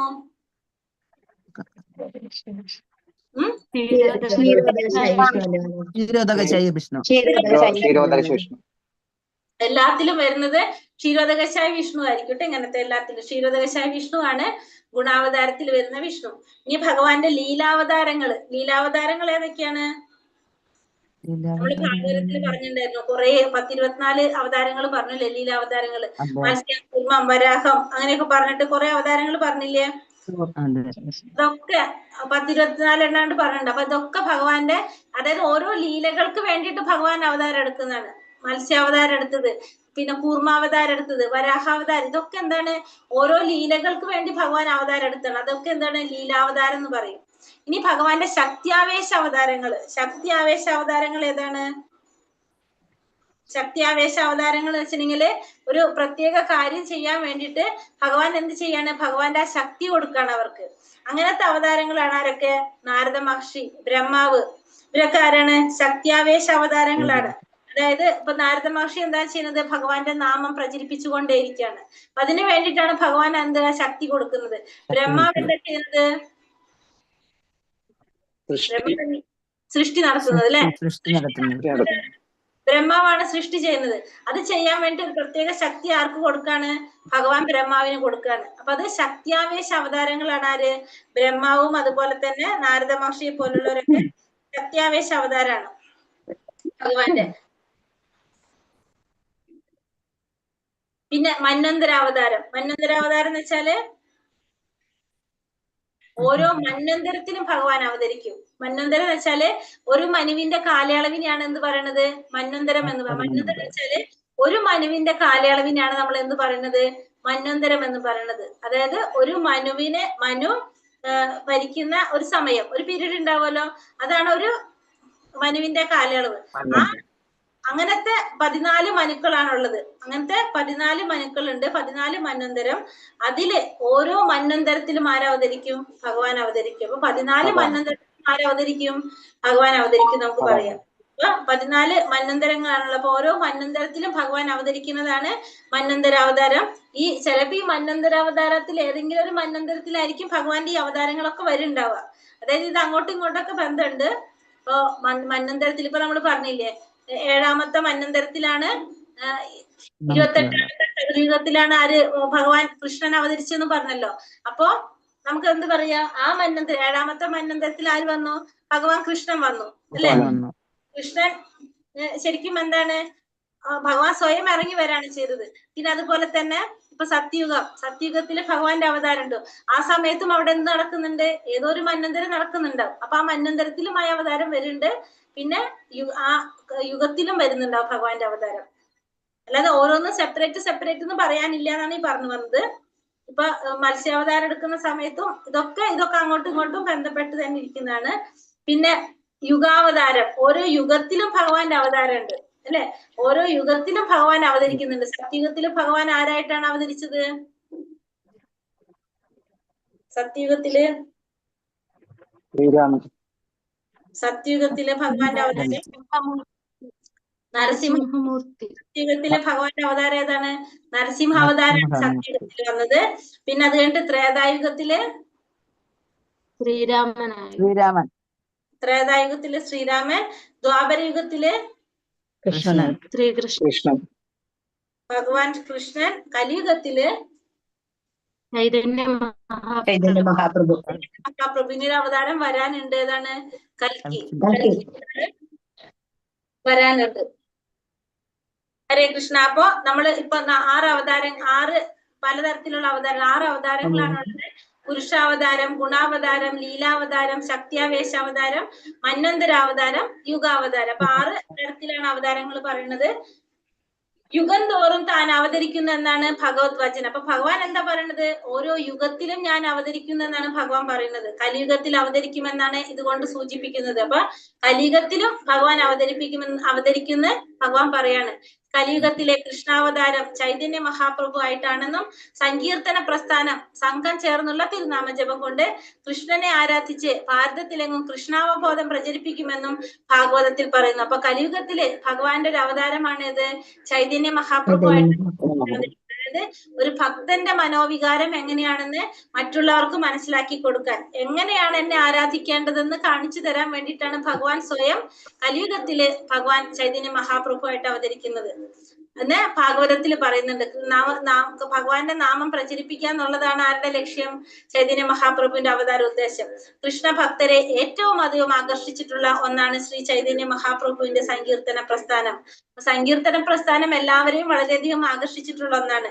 ദുഷ്ടരെ ഹിംസിക്കാനല്ല, മറിച്ച് തന്റെ അഹേതുകമായ കരുണ കൊണ്ട് അവർക്ക് പാപമോചനം നൽകാനാണ് ഈ അവതാരം ഉണ്ടായത്. അപ്പൊ ഭഗവാന്റെ അവതാരം ഉണ്ടായത് എന്തിനു വേണ്ടിയിട്ടാണ്? ചൈതന്യ മഹാപ്രഭുവിന്റെ അവതാരം കരുണ മറ്റുള്ളവർക്ക് കരുണയ്ക്ക്, അഹേതുകമായ കൊണ്ട് അവർക്ക് പാപമോചനം നൽകാനാണ് ഭഗവാന്റെ അവതാരം ഉണ്ടായത്. ഭഗവാൻ ചൈതന്യ മഹാപ്രഭുവിന്റെ അവതാരത്തില് ഭഗവാൻ ഒരിക്കലും എന്തെടുക്കുന്നില്ല? ആയുധം എടുക്കുന്നില്ല. അപ്പൊ ഇവിടെ എന്താണ് ഉദ്ദേശം? തന്റെ കാരുണ്യം കൊണ്ട്, തന്റെ അഹൈതുകമായ കാരുണ്യം കൊണ്ട് എല്ലാവർക്കും മോചനം നൽകുക എന്നുള്ളതാണ് ഏത് അവതാരത്തിന്റെ ലക്ഷ്യം? ചൈതന്യ മഹാപ്രഭു ആയിട്ടുള്ള ഭഗവാന്റെ അവതാരത്തിന്റെ ലക്ഷ്യം. ജന്മകർമ്മച്ച മേ ദിവ്യം ഏവം യോ വേത്തി തത്വതഃ ത്യക്താ ദേഹം പുനർജന്മ നൈതി മാമേതി സ്വാർജുന അല്ലയോ അർജുന, എന്റെ ജനനത്തിന്റെയും പ്രവൃത്തികളുടെയും അതീന്ദ്രിയ സ്വഭാവം ഗ്രഹിച്ചവർ മരണശേഷം വീണ്ടും ഭൗതിക ലോകത്തിൽ പിറക്കുന്നില്ല, അവർ ശാശ്വതമായ എന്റെ ലോകത്തിൽ എത്തുന്നു. അപ്പോൾ ഇവിടെ പറയുന്നത് ഭഗവാന്റെ ജനനത്തെ കുറിച്ച്, ഭഗവാന്റെ പ്രവൃത്തികളെ കുറിച്ചുള്ള അതീന്ദ്രിയ സ്വഭാവം ഗ്രഹിച്ചവർക്ക് വീണ്ടും എന്ത് സംഭവിക്കുന്നില്ല? മരണശേഷം ഭഗവാന്റെ ലോകത്തിലേക്ക് വരേണ്ടതായിട്ട് വരുന്നില്ല. അവർക്ക് ശാശ്വതമായിട്ടുള്ള ഭഗവാന്റെ ലോകത്തിലേക്ക് പോകാനായിട്ട് സാധിക്കുമെന്നാണ് ഇവിടെ പറയുന്നത്. ശ്രീകൃഷ്ണൻ പരമപുരുഷനായ ഭഗവാനാണെന്ന് അറിയാത്തവർ നിശ്ചയമായും തമോ ഗുണ ബാധിതരാണ്. അപ്പൊ ഭഗവാൻ ആരാണെന്ന് ശരിയായിട്ട് മനസ്സിലാക്കാത്തവര് അജ്ഞരാണെന്ന് പറയാം. അജ്ഞരെന്ന് പറയുമ്പോൾ അവരെങ്ങനെയാണ്? തമോ ഗുണത്തിലുള്ളവരാണ്. അതുകൊണ്ട് അയാൾക്ക് എളുപ്പത്തിൽ മുക്തി ലഭിക്കുകയുമില്ല. അപ്പൊ അങ്ങനെയുള്ളവർക്ക് എന്തും സാധിക്കില്ല, എളുപ്പത്തിൽ മുക്തിയും കിട്ടില്ല. അതേ കാരണത്താൽ തേൻകുപ്പിയുടെ പുറം നക്കുന്നത് പോലെ ഭഗവത്ഗീതയെ ഭൗതികമായ പാണ്ഡിത്യം കൊണ്ട് വ്യാഖ്യാനിക്കുന്നവർക്കും മോചനം ലഭ്യമല്ല. അപ്പൊ അതേപോലെ തന്നെയാണ് എന്ത് ഭഗവത്ഗീത തേൻകുപ്പിയുടെ പുറം നക്കുമ്പോ നമുക്ക് ആ തേനിന്റെ രുചി അറിയുന്നില്ല. അതേപോലെയാണ് എന്ത് ഭഗവത്ഗീത ഭൗതികമായ പാണ്ഡിത്യം കൊണ്ട് പഠിക്കുക. ഭൗതികമായ കാഴ്ചപ്പാടിലൂടെ ഭഗവത്ഗീതയെ നോക്കി കണ്ടു കഴിഞ്ഞാൽ അവർക്ക് എന്തില്ല? അതിൽ നിന്ന് മോചനം ലഭിക്കുന്നില്ല. അങ്ങനെയുള്ളവർക്കും മോചനമില്ല. അത്തരക്കാർക്ക് ഈ ലോകത്തിൽ പ്രാധാന്യമേറിയ സ്ഥാനമാനങ്ങൾ ലഭിച്ചേക്കാം, എങ്കിലും അവർ മുക്തിക്ക് അർഹരാകുന്നില്ല. ദുരഭിമാനികളായ ആ പണ്ഡിതന്മാർക്ക് ഭഗവത് ഭക്തന്മാരുടെ അഹൈതുകമായ കാരുണ്യത്തെ പ്രതീക്ഷിച്ചിരിക്കേണ്ടി വരും. ഇത് മനസ്സിലാക്കി അറിവോടെയും വിശ്വാസദാർഢ്യത്തോടെയും കൃഷ്ണാവബോധം വളർത്തിയെടുത്ത് സമ്പൂർണത കൈവരിക്കണം. അപ്പൊ ഇങ്ങനെയുള്ളവർക്ക് ഒരിക്കലും എന്ത് കിട്ടില്ല? മുക്തി കിട്ടില്ല. ദുരഭിമാനികളായ പണ്ഡിതർക്ക് ഭഗവത് ഭക്തന്മാരുടെ അഹൈതുകമായ കാരുണ്യത്തെ പ്രതീക്ഷിച്ചിരിക്കണം. അപ്പൊ ഇത്തരക്കാരെന്ത് വേണം? ഭക്തന്മാരുടെ കാരുണ്യത്തെ ആശ്രയിച്ചിരിക്കണം. അവരത് പ്രതീക്ഷിച്ചിരിക്കണം. ഇത് മനസ്സിലാക്കിയിട്ട് അറിവോടെയും വിശ്വാസദാർഢ്യത്തോടെയും കൃഷ്ണാവബോധം വളർത്തിയെടുത്ത് സമ്പൂർണത കൈവരിക്കണം. അപ്പൊ ഇത് നമ്മൾ മനസ്സിലാക്കിക്കൊണ്ട് നമ്മൾ എന്ത് ശ്രമിക്കണം? കൃഷ്ണാവബോധം കൈവരിക്കാനായിട്ട് ശ്രമിക്കണം. അപ്പൊ ഭഗവാനെ അറിയാത്തവരെല്ലാം ആര് തന്നെയാണ്? തമോ ഗുണത്തിലുള്ളവരാണെന്ന് പറയാനായിട്ട് സാധിക്കും. പീതരാഗഭയ ക്രോധ മന്മയാമുപാശ്രിതഃ ബഹവോ ജ്ഞാന തപസാ ഭൂത മത്ഭാവമാഗതഃ. രാഗം, ഭയം, ക്രോധം എന്നിവയിൽ നിന്ന് മോചിതരായി എന്നിൽ തന്നെ മുഴുകി ശരണം പൂകിയ അനേകം പേർ എന്നെ പറ്റിയുള്ള ജ്ഞാനത്താൽ ശുദ്ധീകൃതരായി എന്നിൽ ദിവ്യപ്രേമഭക്തരായിട്ടുണ്ട്. അപ്പൊ 3 കാര്യങ്ങളിൽ നിന്ന് മോചനം വേണം നമുക്ക്. എന്തൊക്കെയാണ്? രാഗം, ഭയം, ക്രോധം. രാഗത്തിൽ നിന്നും ഭയത്തിൽ നിന്നും ക്രോധത്തിൽ നിന്നും നമുക്ക് മോചനം നേടി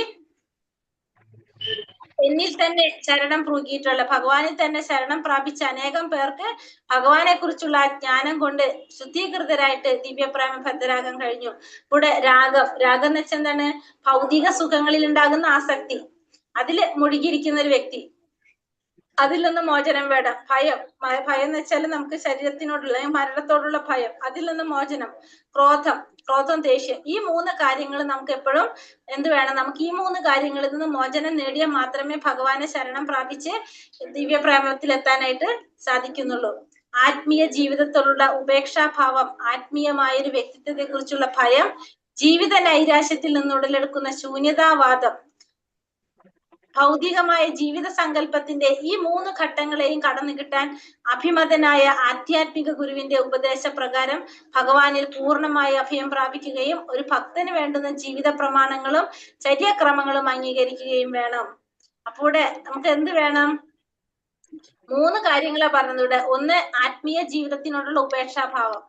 രണ്ടാമത്തത് ആത്മീയമായ ഒരു വ്യക്തിത്വത്തെ കുറിച്ചുള്ള ഭയം. മൂന്നാമത്തത് ജീവിത നൈരാശ്യത്തിൽ നിന്ന് ഉടലെടുക്കുന്ന ശൂന്യതാവാദം. ജീവിതത്തിന്റെ നൈരാശ്യത്തിൽ നിന്ന് ഉടലെടുത്ത ശൂന്യതാവാദം. ഈ ഭൗതികമായ ജീവിത സങ്കല്പത്തില് ഈ 3 ഘട്ടങ്ങളെയും കടന്നു കിട്ടാനായിട്ട് നമുക്ക് എന്ത് വേണം? ഒരു ഗുരുവിന്റെ ഉപദേശപ്രകാരം ഭഗവാനിൽ അഭയം പ്രാപിക്കുകയും ഒരു ഭക്തന് വേണ്ടുന്ന ജീവിത പ്രമാണങ്ങളെ ചര്യാക്രമങ്ങളും അംഗീകരിക്കുകയാണ്. ഒരു ഭക്തന് വേണ്ട രീതിയിൽ ജീവിതചര്യകളൊക്കെ നമ്മൾ എന്ത് ചെയ്യാ? അംഗീകരിച്ച് ചിട്ടപ്പെടുത്തിയെടുക്കണം. അപ്പൊ അങ്ങനെയാണെങ്കിൽ നമുക്ക് എന്ത് സാധിക്കുന്ന പറഞ്ഞത്? ഭഗവാനെ പ്രാപിക്കാനായിട്ട് സാധിക്കും. ഒരു ഭക്തന് വേണ്ടുന്ന ജീവിത പ്രമാണങ്ങള്, ചര്യാക്രമം ഇത് അംഗീകരിക്കുകയും നമ്മൾ വേണം. തുടക്കത്തിൽ ആത്മസാക്ഷാത്കാരത്തിനുള്ള പ്രാഥമിക ആഗ്രഹം വേണം. നമുക്ക് ആത്മസാക്ഷാത്കാരം നേടണമെങ്കിൽ ആദ്യം എന്ത് വേണം? അതിനുള്ള ആഗ്രഹം നമുക്ക് വേണം. അത് ആത്മീയോത്കൃഷ്ടം നേടിയവരുമായിട്ടുള്ള സമ്പർക്കത്തിന് ശ്രമിക്കുന്ന അവസ്ഥയിൽ എത്തിക്കും. അത് എന്തിലേക്ക് എത്തിക്കും? ആത്മസാക്ഷാത്കാരം നേടിയവരുമായിട്ടുള്ള സമ്പർക്കത്തിനുള്ള അവസ്ഥയിലേക്ക് നമ്മൾ എത്തിക്കും. അടുത്ത ഘട്ടത്തിൽ ശ്രേഷ്ഠനായ ഒരു ആധ്യാത്മിക ഗുരുവിൽ നിന്ന് ദീക്ഷ ലഭിക്കുകയും അദ്ദേഹത്തിന്റെ കീഴിൽ സാധകൻ ഭക്തിപരമായ സേവനങ്ങളിൽ ഏർപ്പെട്ടു തുടങ്ങുകയും ചെയ്യും. പിന്നീട് എന്ത് സംഭവിക്കും? ദീക്ഷ സ്വീകരിക്കാനായിട്ട് ഒരു ഗുരുവിന്റെ ശിക്ഷണത്തിൽ നമ്മൾ എത്തും. ആ ഗുരുവിൽ നിന്ന് ദീക്ഷ ലഭിക്കും. അങ്ങനെ നമുക്ക് എന്ത് സാധിക്കും? ഭക്തിപരമായിട്ടുള്ള സേവന കർമ്മങ്ങളിൽ ഏർപ്പെട്ടു പോകാനായിട്ട് സാധിക്കും. ഗുരുവിന്റെ മേൽനോട്ടത്തിൽ സേവന കർമ്മം അനുഷ്ഠിക്കുന്നത് കൊണ്ട് ആസക്തി ആകമാനം നീങ്ങി ആത്മസാക്ഷാത്കാരത്തിൽ സ്ഥിരമതിയാകും. ഗുരുവിന്റെ ശിക്ഷണത്തില് നമ്മൾ ഇത്തരത്തിലുള്ള പ്രവർത്തികൾ ചെയ്യുന്നത് കൊണ്ട് എന്താ സംഭവിക്കുന്നത്? ഗുരുവിന്റെ മേൽനോട്ടത്തിലാകുമ്പോ ആസക്തി നമ്മളെ നീങ്ങും. നമ്മുടെ ഭൗതികമായ വസ്തുക്കളോടുള്ള ആസക്തിയൊക്കെ നീങ്ങി നമുക്ക് എന്ത് വരും? ആത്മസാക്ഷാത്കാരത്തിൽ സ്ഥിരമതിയാകുന്നു. ആത്മസാക്ഷാത്കാരത്തിലേക്ക് നമുക്ക് സ്ഥിരമാകാനായിട്ട് സാധിക്കും. പരമപുരുഷനായ ഭഗവാൻ കൃഷ്ണന്റെ കഥാശ്രവണത്തിൽ ഔത്സല്യം ജനിക്കുകയും ചെയ്യും. മാത്രമല്ല ഭഗവാനെ കുറിച്ച് കേൾക്കാൻ തോന്നിക്കൊണ്ടേയിരിക്കും നമുക്ക്. ഈ ഔത്സുക്യം ഒരാളെ കൃഷ്ണാവബോധത്തുള്ള മമതാബന്ധത്തിൽ എത്തിക്കുകയും അതിന്റെ ഭാവം എന്ന പരിപക്വമായ അവസ്ഥയിൽ അല്ലെങ്കിൽ കൃഷ്ണനോടുള്ള അതിരറ്റ സ്നേഹത്തിൽ എത്തിക്കുകയും ചെയ്യുന്നു. അപ്പൊ അതില് നമുക്ക് ഈ ഒരു അവസ്ഥയിൽ എത്തുമ്പോൾ നമ്മൾ എന്ത് പറയാം? ഭാവം എന്ന് പറയാം. ഭാവഭക്തി എങ്ങനെയാണെങ്കിൽ കൃഷ്ണനോടുള്ള ആ മമതാബന്ധത്തിൽ എത്തിക്കുമ്പോ നമ്മൾ ആ ഏത് സ്റ്റേജിലെത്തും? നമ്മള് ഭാവ സ്റ്റേജിലെത്തും. നമ്മളപ്പോ ഭഗവാനോട് തോന്നുന്ന ഈ യഥാർത്ഥ സ്നേഹത്തെ പ്രേമം അഥവാ മനുഷ്യ ജീവിതത്തിന്റെ സമ്പൂർണ്ണാവസ്ഥ എന്ന് പറയുന്നു. അപ്പോ ഭഗവാനോടുള്ള തോന്നുന്ന ആ പ്രേമത്തെ അതിനെന്താണ് പറയണത്? മനുഷ്യ ജീവിതത്തിന്റെ സമ്പൂർണ്ണ അവസ്ഥ എന്നാണ് പറയുന്നത്. ഭക്തിരസാമൃത സിന്ധു 4:15-16 പറയുന്നതാണിത്.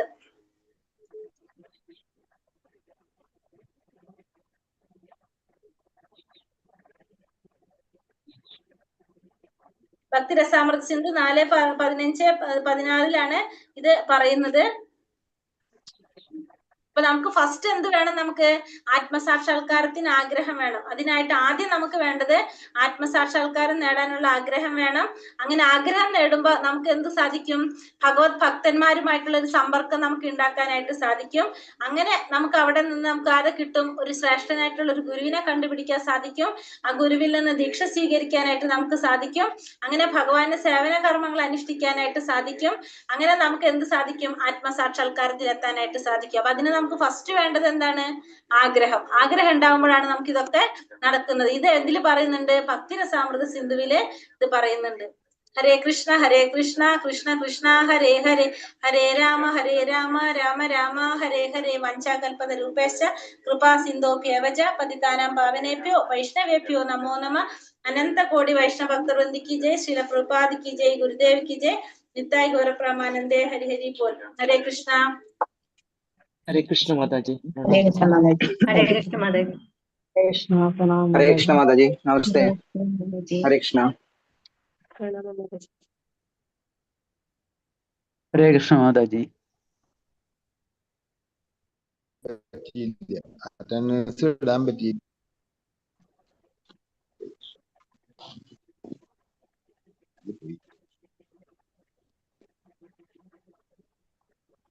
हरे कृष्ण माता जी।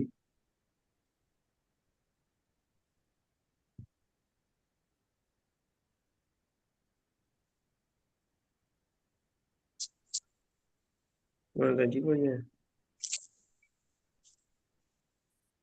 ഹരേ കൃഷ്ണ. ഇപ്പൊ നമ്മള് അധ്യായം 4-ാമത്തെ അധ്യായത്തില് 1-ാമത്തെ ശ്ലോകത്തിൽ നമ്മൾ എന്താ പറഞ്ഞത്? ഈ യോഗത്തെ ഭഗവാൻ അതിനു മുന്നേ ആർക്ക് പറഞ്ഞു കൊടുത്തിട്ടുണ്ടായിരുന്നു? സൂര്യദേവനായ വിവസ്വാൻ ഉപദേശിച്ചു കൊടുത്തു. വിവസ്വാൻ മനുഷ്യവംശപിതാവായിട്ടുള്ള മനുവിനും മനു അത് ഉപദേശിച്ചു കൊടുത്തു. പിന്നെ അതിനുശേഷം അത് എന്ത് സംഭവിച്ചു?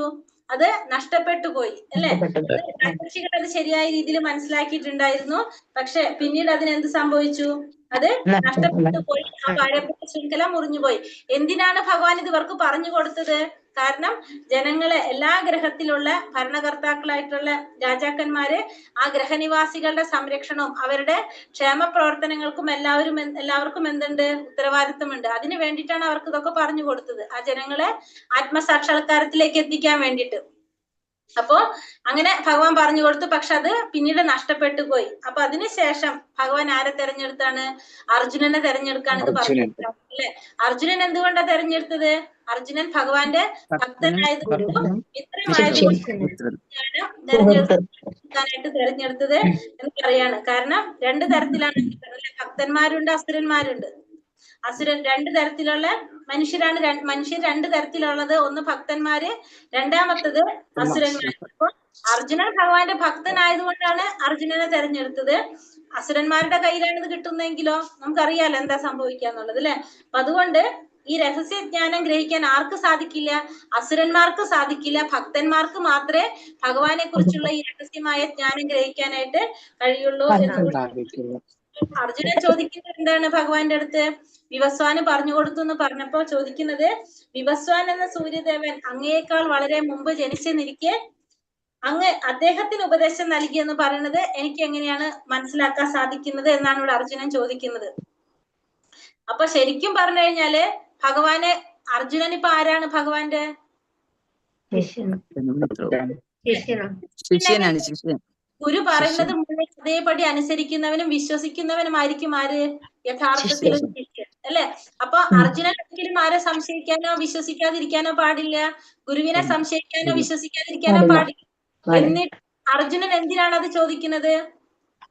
ഭഗവാനെ കൊണ്ട്, ഭഗവാന്റെ ആ സർവ അതിശയത്വത്തെ കുറിച്ച് മറ്റുള്ളവർക്ക് പറഞ്ഞു മനസ്സിലാക്കിക്കാൻ വേണ്ടിട്ട്. കാരണം ആ ഗുരുവിന്റെ കീർത്തി വീണ്ടും വർദ്ധിപ്പിക്കാൻ വേണ്ടിയിട്ടാണ് അർജുനൻ അങ്ങനെ ഒരു കാര്യം ചെയ്യുന്നത് അവിടെ. ആ ഗുരുവിന്റെ കീർത്തിക്ക് വേണ്ടിയിട്ട് തന്നെയാണ് അല്ലെ. കാരണം ഭഗവാനെ കുറിച്ച് ഭഗവാനെ കൊണ്ട് തന്നെ പറയിപ്പിക്കാൻ വേണ്ടിയിട്ട് തന്നെയാണ് അർജുനൻ എന്ത് പറയുന്നത്? അർജുനൻ ഇങ്ങനെ ഒരു ചോദ്യം ഭഗവാനോട് ചോദിക്കുന്നത്. അല്ലാതെ അർജുനന് സംശയം ഉണ്ടായിട്ടല്ല. അർജുനൻ എന്തായിരിക്കും എപ്പോഴും ആ ഗുരു പറയുന്നത് വിശ്വസിക്കുന്ന ഒരു വ്യക്തി തന്നെയായിരിക്കും, ശിഷ്യനാണ് ഭഗവാന്റെ. അപ്പൊ അർജുനൻ അത് ചെയ്യുന്നത് ഭഗവാനെ കൊണ്ട് തന്നെ പറയിപ്പിക്കാൻ വേണ്ടിയിട്ടാണ്, ഭഗവാന്റെ ആ സർവ്വ അതിശയത്വത്തെ കുറിച്ച്. അപ്പൊ അടുത്ത ശ്ലോകത്തില് ഭഗവാൻ എന്താ പറയുന്നത്? ഭഗവാൻ പറയുന്നുണ്ട് അല്ലെ, കാരണം എനിക്ക് എന്താണ്, നിനക്കും കുറെ ജന്മങ്ങൾ കഴിഞ്ഞു പോയിട്ടുണ്ട്, പക്ഷെ നിനക്കതൊന്നും ഓർക്കാൻ സാധിക്കുന്നില്ല, എനിക്കതെല്ലാം ഓർക്കാൻ സാധിക്കും. കാരണം എന്തുകൊണ്ടാണ്? കാരണം ഒരു ജീവാത്മാവ് ശരീരം മാറുന്നതോടുകൂടി എന്ത് സംഭവിക്കും? അതിന്റെ പൂർവ്വജന്മത്തിലെ ഓർമ്മകളെല്ലാം ഇല്ലാതാകും. പക്ഷെ ഭഗവാൻ ഒരിക്കലും എന്ത് സംഭവിക്കുന്നില്ല? ശരീരം മാറുന്നില്ല. ഭഗവാന്റെ ശരീരം ആത്മാവും എല്ലാം ഒന്ന് തന്നെയാണ്. ഭഗവാൻ അതീന്ദ്രിയനാണ്. അതുകൊണ്ട് ഭഗവാൻ എല്ലാ കാര്യങ്ങളും അറിയാനായിട്ട് സാധിക്കും. അന്നും ഞാനും ഉണ്ടായിരുന്നു, നീയും ഉണ്ടായിരുന്നു, പക്ഷെ നിനക്കൊന്നും അറിയുന്നില്ല. ഈ രാജാക്കന്മാരും എല്ലാവരും ഉണ്ടായിരുന്നു, പക്ഷെ എനിക്ക് അതെല്ലാം ഓർമ്മിക്കാൻ സാധിക്കുന്നു, നിനക്കതൊന്നും അറിയാനായിട്ട് സാധിക്കുന്നില്ല എന്നാണ് ഇവിടെ ആര് പറഞ്ഞു കൊടുക്കുന്നത്? ഭഗവാൻ അപ്പൊ അർജുനന് പറഞ്ഞു കൊടുക്കുന്നത്. അപ്പൊ ഒരിക്കലും നമുക്ക് എന്ത് പറയാം? ആരും ഭഗവാന് തുല്യരല്ല. നമ്മൾ ആരും ഭഗവാന് തുല്യരല്ല. ഭഗവാൻ എപ്പോഴും എങ്ങനെയാണ്? അതീന്ദ്രിയനാണ്, സച്ചിദാനന്ദനാണ് ഭഗവാൻ. ഭഗവാന്റെ ശരീരത്തിന് ഒരിക്കലും നാശം സംഭവിക്കുന്നില്ല. പക്ഷെ ജീവാത്മാക്കളെ സംബന്ധിച്ച് എന്താണ്? ശരീരം മാറുന്നതോടുകൂടി പൂർവ്വജന്മത്തിലെ ഓർമ്മകളെല്ലാം നഷ്ടപ്പെടുന്നു എന്ന് പറയാം. എന്നിട്ട് ഭഗവാൻ പറയാണ്, ഭഗവാന്റെ അവതാരത്തെ കുറിച്ച് എന്താ പറയുന്നത്? ഭഗവാന് ഒരിക്കലും ജനനോ ഇല്ല, മരണോ ഇല്ല. ഭഗവാന് പിറവിയില്ല. അതീന്ദ്രിയമായ ശരീരത്തിനാണെങ്കിലോ നാശം നേടുന്നുമില്ല. പക്ഷെ എന്താ പറയുക, എല്ലാ ജീവജാലങ്ങളുടെയും അധിപതിയാണ് ഭഗവാൻ. ഓരോ യുഗം തോറും ഭഗവാൻ അവതരിച്ചു കൊണ്ടിരിക്കും. ഭഗവാന്റെ ആദിമമായിട്ടുള്ള അതീന്ദ്രിയമായ രൂപത്തില് ഭഗവാൻ അവതരിച്ചു കൊണ്ടേയിരിക്കുന്നു ഭഗവാൻ പറയണം. അപ്പൊ കാഴ്ചയില് നമുക്ക് എന്ത് തോന്നാം? ഇപ്പൊ ഭഗവാൻ ശ്രീകൃഷ്ണനായിട്ട് അവതരിച്ചപ്പോ സാധാരണ ഒരു മനുഷ്യനെ പോലെ കാണുന്നെങ്കിലും എന്താണ്? ഭഗവാൻ ഒരിക്കലും ആരല്ല? സാധാരണ ഒരു മനുഷ്യനല്ല. അപ്പൊ മറ്റുള്ളവർക്ക് ഭഗവാൻ എങ്ങനെയാ കാണാൻ സാധിക്കുന്നത്? ഭക്തന്മാർക്ക് മാത്രമേ ഭഗവാനെ ഭഗവാനായിട്ട് കാണാൻ സാധിക്കുള്ളൂ. അല്ലാത്തവർക്ക് എങ്ങനെയാണ്? സാധാരണ ഒരു വ്യക്തിയായിട്ടാണ് ആരെ കാണാൻ സാധിക്കുന്നത്? ഭഗവാനെ കാണാനായിട്ട് സാധിക്കുന്നുള്ളൂ. അപ്പൊ അവർക്ക് അതൊന്നും അറിയാനായിട്ട് സാധിക്കുന്നില്ല. അപ്പൊ നമുക്ക് ഇന്നലത്തെ കാര്യം പോലും നമുക്ക് അറിയില്ലല്ലേ. നമ്മൾ ഇന്നലെ ഈ നേരത്തെ എന്താ ചെയ്തെന്ന് ചോദിച്ചാൽ കറക്റ്റ് ആയിട്ട് നമുക്ക് പറയാൻ സാധിക്കില്ല. ഇതൊക്കെ ആർക്ക് മാത്രമേ അറിയുള്ളൂ? ഭഗവാന് മാത്രമേ. ഇന്നത്തെ കാര്യം നാളത്തെ കാര്യം ആർക്ക് മാത്രമേ പറയാൻ സാധിക്കൂ? ഭഗവാന് മാത്രമേ പറയുവാനായിട്ട് സാധിക്കുള്ളൂ. അടുത്ത ശ്ലോകത്തിൽ പറഞ്ഞത് എന്താണ്? ഭഗവാൻ എപ്പോഴാണ് അവതരിക്കുന്നത്? എവിടെയാണോ ധർമ്മത്തിന്റെ ആചരണത്തിന് ക്ഷയം നേരിടുന്നത്, അധർമ്മം തഴച്ചു വളരുന്നത്, അപ്പോഴെല്ലാം ഭഗവാൻ അവതരിക്കുമെന്ന് പറയും. അപ്പോൾ ബ്രഹ്മത്തിന്റെ ഒരു ദിവസത്തില് 7ാമത്തെ മന്വന്തരത്തില് 28ാമത്തെ ചതുർയുഗത്തില് ദ്വാപര യുഗത്തില് ഭഗവാൻ അവതരിച്ചത്. അതായത് ഭഗവത്ഗീത പറയുന്നത് കൊണ്ട് പറയാണ്. അപ്പൊ ഭഗവാൻ അവതരിച്ചത് ഇവിടെ എത്രാമത്തെ ചതുർയുഗത്തിലാ പറഞ്ഞത്? 28ാമത്തെ ചതുർയുഗത്തില് ദ്വാപര യുഗത്തിന്റെ അന്ത്യത്തിലാണ് ഭഗവാൻ ഇവിടെ അവതരിച്ചതെന്ന് പറഞ്ഞു അല്ലെ. പിന്നെ അത് കഴിഞ്ഞിട്ട് കലിയുഗം തുടങ്ങുകയാണ് ചെയ്യുന്നത്.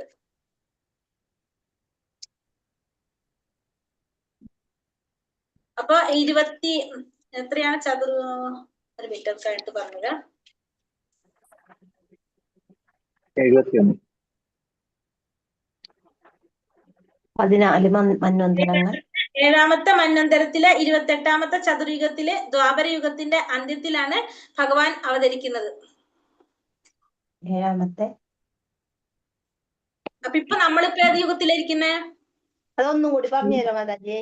അതായത് ബ്രഹ്മാവിന്റെ ഒരു ദിവസത്തിൽ എത്ര മന്വന്തരങ്ങൾ വരുന്നുണ്ട്? 14 മന്വന്തരങ്ങൾ അല്ലെ? അപ്പൊ എത്ര മന്വന്തരങ്ങൾ ചതുർയുഗങ്ങളുണ്ട് 14 മന്വന്തരത്തില്? ഒരു മന്വന്തരത്തില് 71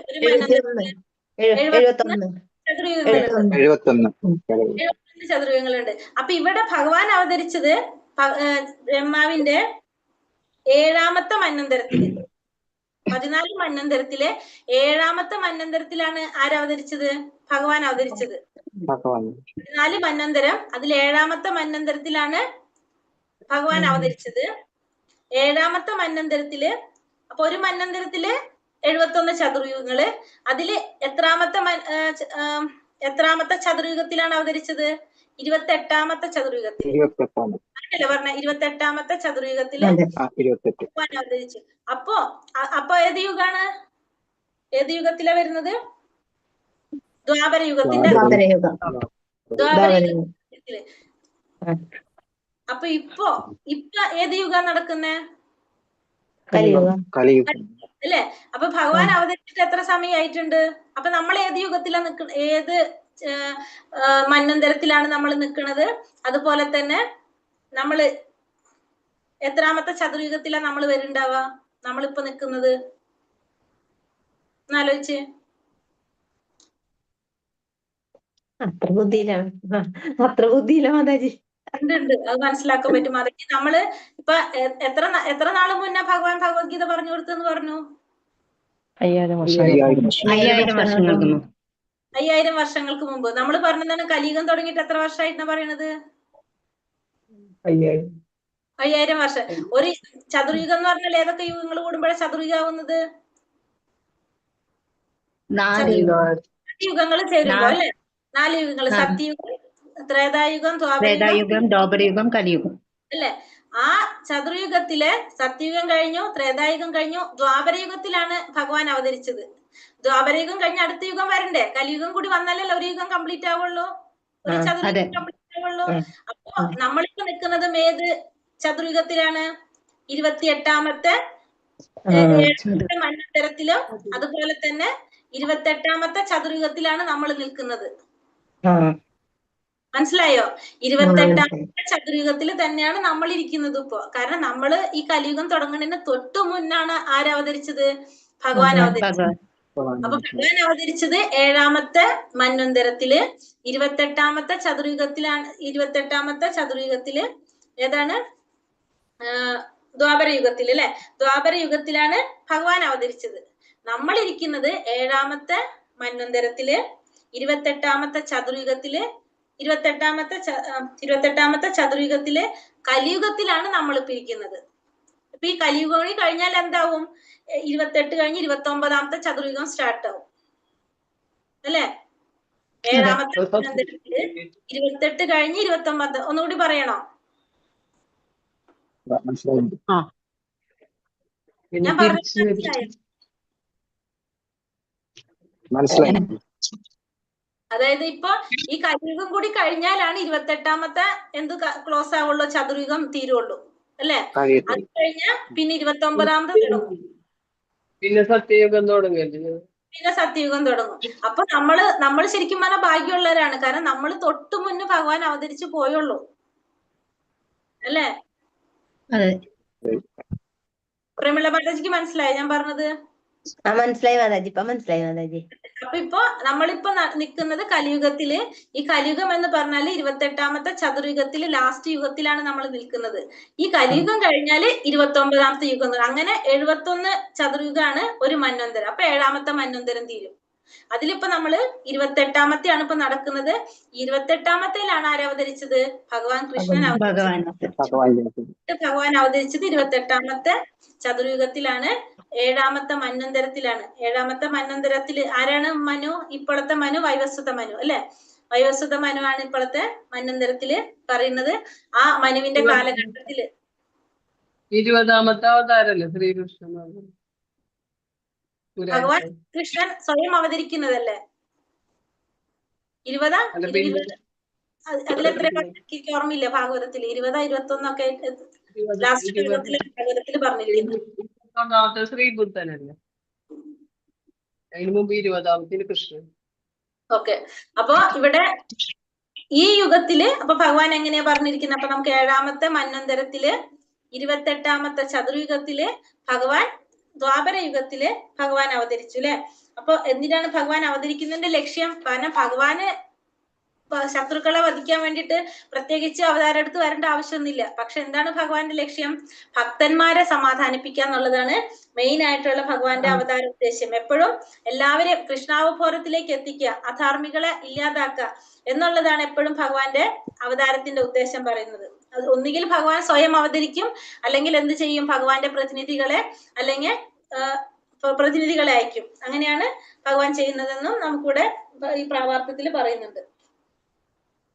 അപ്പൊ ഭഗവാൻ ഇന്ന സ്ഥലത്ത് തന്നെ അവതരിക്കണം യാതൊരു നിർബന്ധമില്ല. ഇപ്പൊ കേരളത്തിൽ അവതരിക്കാം, ഇന്ത്യയിൽ അവതരിക്കാം, അല്ലെങ്കിൽ ഭാരതത്തിൽ എവിടെ വേണമെങ്കിലും ഭഗവാൻ അവതരിക്കാം അല്ലെ? അപ്പൊ ഇന്ന സ്ഥലത്ത് തന്നെ ഭഗവാൻ അവതരിക്കണം എന്നൊന്നും യാതൊരു നിർബന്ധമില്ല. ഭഗവാൻ അവതരിക്കുന്നത് എന്തിനാണ്? എപ്പോഴും ഭക്തന്മാരെ രക്ഷിക്കാനും ദുഷ്കൃതികളെ നിഗ്രഹിക്കാനും വേണ്ടിയിട്ടാണ് ഓരോ യുഗത്തിലും ഭഗവാൻ അവതരിക്കുന്നത്. അപ്പൊ എല്ലാ യുഗത്തിലും ഭഗവാൻ അവതരിക്കുന്നുണ്ട്. ലക്ഷ്യം എപ്പോഴും എന്താണ്? ഭക്തന്മാരെ രക്ഷിക്കുക, ദുഷ്കൃതികളെ നിഗ്രഹിക്കുക, ധർമ്മത്തെ പുനഃസ്ഥാപിക്കുക. അപ്പൊ ഭഗവാന്റെ അവതാരങ്ങള് 6 തരത്തില് നമ്മൾ പറഞ്ഞു. പുരുഷാവതാരം, ഗുണാവതാരം, ലീലാവതാരം, മനുഷ്യാവതാരം, ശക്തിയാവതാരം, യുഗാവതാരം, അങ്ങനെ 6 അവതാരങ്ങളുണ്ട്. അപ്പൊ കലിയുഗത്തില് ഭഗവാൻ അവതരിക്കുമെന്ന് ഭഗവാൻ സൂചിപ്പിച്ചിട്ടുണ്ട്. ഒന്ന് നമുക്കറിയാം, ചൈതന്യ മഹാപ്രഭു ആയിട്ടുള്ള ഭഗവാന്റെ അവതാരം 500 വർഷങ്ങൾക്ക് മുമ്പ് വന്നു, 550 വർഷങ്ങൾക്കുള്ളായി വന്നു. ഇനി ഭഗവാന്റെ ഒരു അവതാരം വരാനുണ്ട്, കൽക്കി അവതാരം. അതെപ്പോഴാണ്? കലിയുഗത്തിന്റെ അവസാനമാണ് വരുന്നത്. കലിയുഗത്തിന്റെ അവസാനം കൽക്കി അവതാരം കൂടി വരാനുണ്ട്. അത് ഏത് സ്ഥലത്ത്, എപ്പോ, എവിടെ, ആരുടെ മകനാണെന്നടക്കം നമ്മളെ ഭാഗവതത്തിൽ പറയുന്നുണ്ട്. ഇപ്പൊ ആ സ്ഥലവും ഇല്ല, ആ വ്യക്തിയിലും ഒന്നുമില്ല. ആ സമയമാകുമ്പോ ഇതൊക്കെ തന്നെത്താനെ വന്നു അല്ലെ? പിന്നെ അത് കഴിഞ്ഞിട്ട് അടുത്ത ശ്ലോകത്തില് അത്രയാണ് നമ്മളെടുത്തതല്ല. പിന്നെ ഭഗവാന്റെ ജനനത്തെ കുറിച്ച് എന്താ പറയണത്? ഭഗവാന്റെ ജനനം അതീന്ദ്രിയമായിട്ടുള്ളതാണ്. ഭഗവാന്റെ ജനനത്തെ കുറിച്ചും പ്രവർത്തികളെ കുറിച്ചും ആ അതീന്ദ്രിയമായ സ്വഭാവം ഗ്രഹിച്ചവർക്ക് വീണ്ടും ഈ ഭൗതിക ലോകത്തിൽ പിറക്കുന്നില്ല. അവര് ശാശ്വതമായിട്ടുള്ള ഭഗവാന്റെ ലോകത്തിലേക്ക് എത്തുമെന്നാണ് ഇവിടെ പറയുന്നത്. അപ്പൊ അങ്ങനെ നമുക്ക് എന്ത് സാധിക്കും?